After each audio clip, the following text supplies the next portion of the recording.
Hey everyone, it's Guardsman Medi here, and it's been a while. Honestly speaking, a bit longer than I would have liked, but hey, today I've decided, to come back here and, make a video a little bit different from my previous. I really apologize for the delay in content. Life has happened, that I, just for the most part rather get into, in a different video, but at the very least, I'm here now. And since I'm here now, let's talk about our favorite thing, and that's going to be a little bit of Warhammer 40k.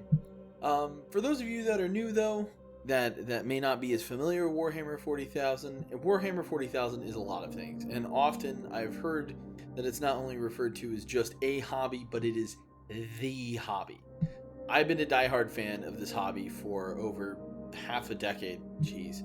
And although I know I'm still newer to the hobby than some, I said, hell, I figured I'll be the one to describe it.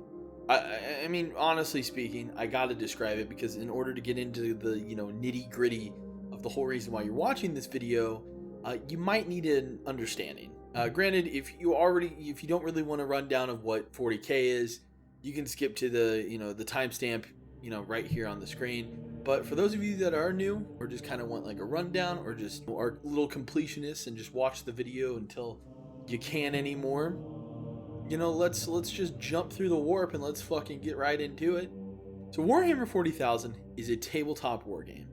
It's nearly 40 years of lore upon lore, which contains countless books, video games, animations, and TV shows, if you really want to get into like Warhammer Plus. But there's also like free feature-length animations and films here on YouTube. Hell's Reach is a really good example of that. It's a mini series, but I've also seen people, edit it into a full movie. Regardless of what you watch, it's a lot of content.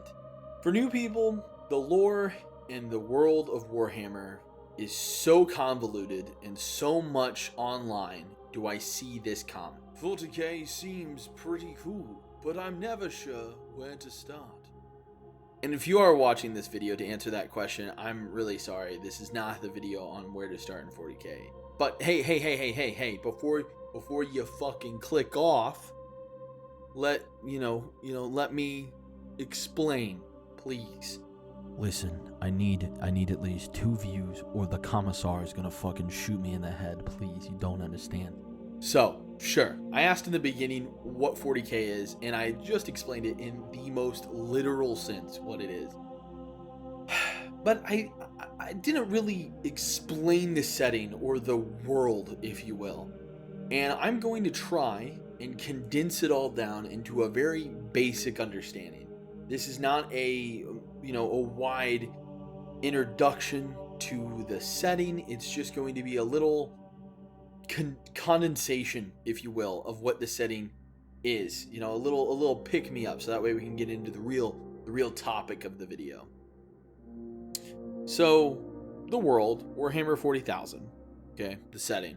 It takes place in, you probably guessed it, the year 40,000, or really typically the years between 40,000 and 40,999, and that's typically called the 41st millennium. That's what it's referred to as.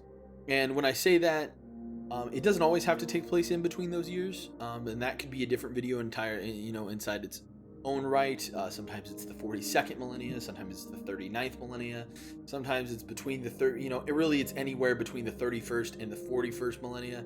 But once again, that could be a different fucking video in itself. I'm getting off topic. All you need to know, though, roughly it takes place 38,000 years in the future, and everything kind of sucks. Life from our time has essentially been forgotten, along with most of humanity's past. We in the year 2024 are considered quote-unquote ancient Terra, and Terra just means Earth in 40k, but ancient Terra to the good old citizens of the 41st millennium. But a lot of humanity's past has been forgotten, because a lot's happened between now, present day, and then, far horrible future. Humanity in the 41st millennia is quite different from what we see today. Science and reason has been completely thrown out the window and replaced with religious dogma, superstition, and ignorance. Humanity lives in a bloody and unforgiving regime known as the Imperium of mankind, which worships a person or a being or an entity, whoever you want, however you want to view him, as the Emperor of mankind, who they believe is a godlike being, who he and his genetically modified demigod sons, known as the Primarchs, attempted to unite the galaxy 10,000 years prior in a period known as the Great Crusade, which is why earlier in the video I said 31st, between the 31st and 41st millennia. It's the 41st millennia in 40k. The Great Crusade happened, in the 30th/31st millennia. That's why I said that. So it does matter. I promise. But anyway, so one of his sons, Horus Lupercal, one of those Primarchs that I just talked about, he betrayed the Emperor of mankind. He betrayed his dad, and he convinced half of his brothers to do so, and started a bloody civil war in the Imperium known as the Horus Heresy, which resulted in Horus being blasted out of reality, and the Emperor of mankind being mortally wounded and put on life support for the next 10,000 years. Pretty crazy shit. Essentially, in the 41st millennia, we kind of see what humanity looks like after the Horus Heresy, because even 10,000 years later, a conflict that has only lasted 7 years hit the Imperium of Man like a brick, and they are still picking up those pieces. The Imperium is a regime that is essentially rotting from the inside out and is blinded by its own hypocrisy and bureaucracy, and barely struggles to fend off the horrors of space, which come in the form of one of two groups, we'll say. One group is Xenos, which is essentially non-human life, aka what you would think of as aliens. And the other is Chaos, which is demons and stuff from a parallel dimension called the Warp, which we will get to briefly. And what stands between humanity and destruction? Quite a few forces. You got the Space Marines, which are the bioengineered super soldiers that are born from the gene stock of the aforementioned Primarchs. So you got the Primarchs and then their sons, which are Space Marines. They're made from gene seed and whatnot. Once again, we can go into a deeper dive later in a different video. But anyway, then on top of that, you also have the Imperial Guard, which is essentially just normal people like you and I who form the bulk of the Imperium's military and the quote-unquote cannon fodder for the Imperium. The Mechanicus, who do their damnedest to keep the Imperium's war machines in functioning order, while also barely understanding what most of the technology does due to so much knowledge being lost to the decay of time and war. And that's only naming a few organizations that defend the Imperium of Man. That also is only a general overview of what humanity's point of view looks like in the 41st millennium. Like I said, those beings, Chaos, that I mentioned, that's demons and stuff that exist in the parallel dimension known as the Warp. That's also how humanity gets around the galaxy in 40k. They use the Warp to get around, which is essentially you could just view as like taking shortcuts through hell to get from point A to point B. It's much more complicated than that. But once again, I am trying to condense this down in simplistic order as much as I can. There's a lot more to 40k than what I just listed. But I wanted you, the viewer, to get kind of a feel for the foundation of what 40k looks like as a setting. And if you're a veteran, thanks for listening to my Imperial TED Talk. I cannot wait to read what I missed in the comments. That was a joke, Commissar. Please do not shoot me. But seriously, I purposely left things out. I know I could have covered much more. But once again, this video is more about Horus Rising and not what 40k is. So now you're probably wondering, what does anything have to do with Horus Rising, Mehdi? Are you saying that I should read, Horus Rising first? I'm sure you're probably wondering that, figment of my imagination. And to some people's surprise, no. I actually don't think you should read Horus Rising first. I can make a video in itself on where you should start when it comes to 40k. But if, since said video doesn't exist yet, my personal recommendation right now, watch some lore, read some lore, to get a good foundation of what the setting is. More than what, I just horribly explained. And then go out, pick a faction that you're most interested in, and get your first Warhammer book. I mean, my first book, if you want to know, Legacy of Dorn. Servitor, put it on screen. Legacy of Dorn by Mike Lee. At the time, I loved Space Marines. I thought they were cool. They're the poster boys of the hobby. I thought these were the guys. I liked Space Marines, and a story about a group of Crimson Fists banding together with a group of surviving Imperial Guardsmen to lead a guerrilla war against orcs on the Crimson Fist, home planet of Rindsworld. That was pretty cool to me. And I personally think it was a really good introduction to 40k. But also, that's just like my opinion. That's just like your opinion, man. Everyone is different when it comes to 40k. And I would recommend someone who is new to 40k read something like Eisenhorn Xenos. Once again, that in itself could be a video on its own. But the first book in the Eisenhorn trilogy really gives the first-time reader a great smorgasbord of 40k. Just in one book, you see how the Imperial Guard works, how the Imperial Navy works, how Space Marines work, the inner workings of the Inquisition, rogue traders, average Imperial citizen life, Chaos Space Marines, and the dealings with Xenos, all in one novel. All in 40k, and in the 41st millennium. It is a great start to the 40k universe. And Dan Abnett, the author, does a really good job writing fun, believable characters in that book. But once again, similarly to what I said before when describing the setting, this video isn't called Why You Should Read Eisenhorn, now is it? Now, granted, it could be that, but once again, time and place, everyone. If you made it this far, and you haven't just said, fuck this, and turned it off, I have to say, so why should you read Horus Rising? But why do I also think that Horus Rising should not be your first book if you are new to 40k? Great question. Because Horus Rising is good. No, seriously, Horus Rising is fucking good. I love this book. There are a lot of great novels in the Horus Heresy, and one could argue that the Horus Heresy / Warhammer 30k could be its own franchise just because of how different it is from Warhammer 40k. For one, you get all 18, officially, Primarchs fleshed out, some more than others. Ferris Manus. You get to see how much of an asshole the Emperor of Man / is or isn't, more is than not, and you get to see how much different the Imperium of Man is in the Heresy book. Which is why it could be its own franchise. It's just so similar, but it's also so different. And once again, I'm here to talk about Horus Rising, not the entire Heresy series, but just know Horus Rising shares these qualities as well. Horus Rising is arguably not even a Horus Heresy novel. It's essentially just a Great Crusade novel. But its importance is that it sets up the events of the Heresy. So even, it even says so on the cover. Right there. Bet you didn't know that. That guardsman Medi needs a promotion for being so intellectually superior. Just wow. But I think it's important to begin this series from before Istvan.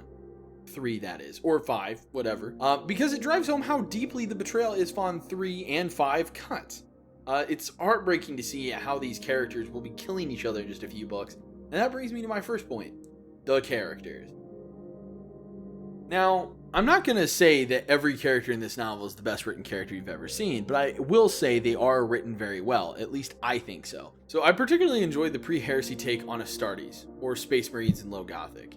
Sure, similar to 40k, the superhuman warriors may not care about humanity as much as Imperial propaganda may want you to think, but they feel more grounded, more human. It's interesting to see how Astartes are starting to view their place in the wider Imperium now that the Great Crusade is about over. And we see how the main character, Garviel Loken, is studying parts of history that he can, and even attempts to attend lectures that are being held on Horus's flagship, the Vengeful Spirit.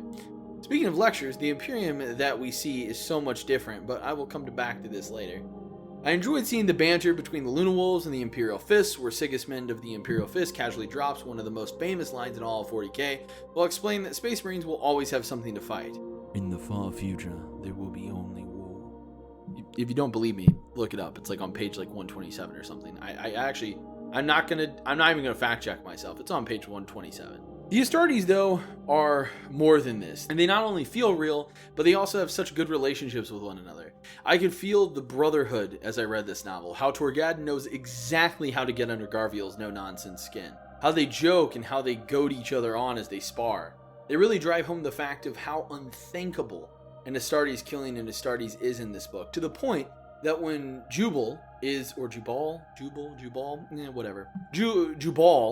possessed by an entity from the warp known as Samus, Loken refuses to allow other Astartes to turn their bolters on him, even after Jubal has killed multiple Astartes with his own bolter.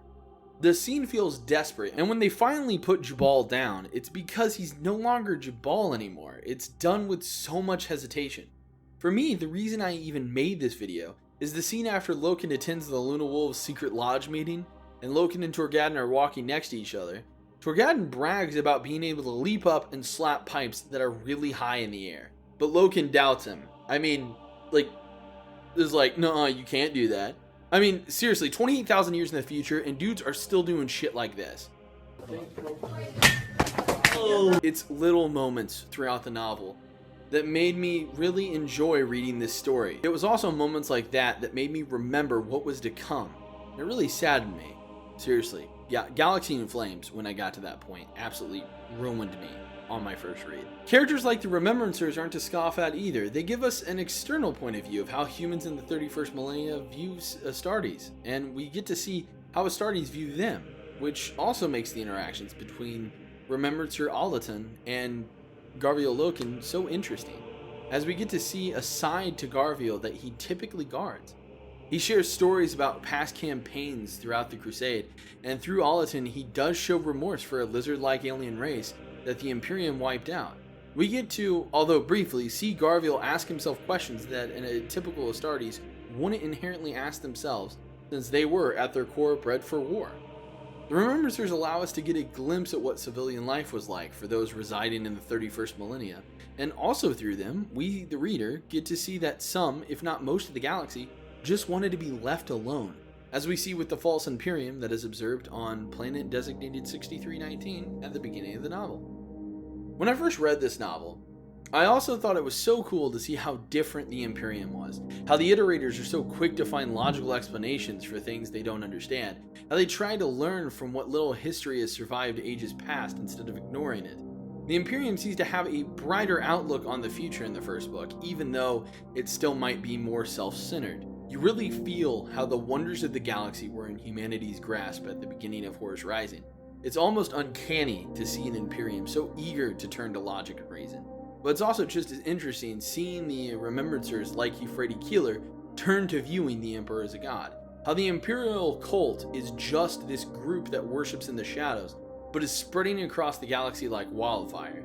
In the Dark Imperium novels, Rabute Gilliman, the Primarch of the Ultramarines, states how he downplayed the existence of the Imperial cult, and how he never viewed them as a real threat to the Imperial truth. However, through Euphrates' experiences, you get to see how someone may fall from the Imperial truth, how easily it is for the citizens to join the cult and get a copy of the Lectitio Diventatis.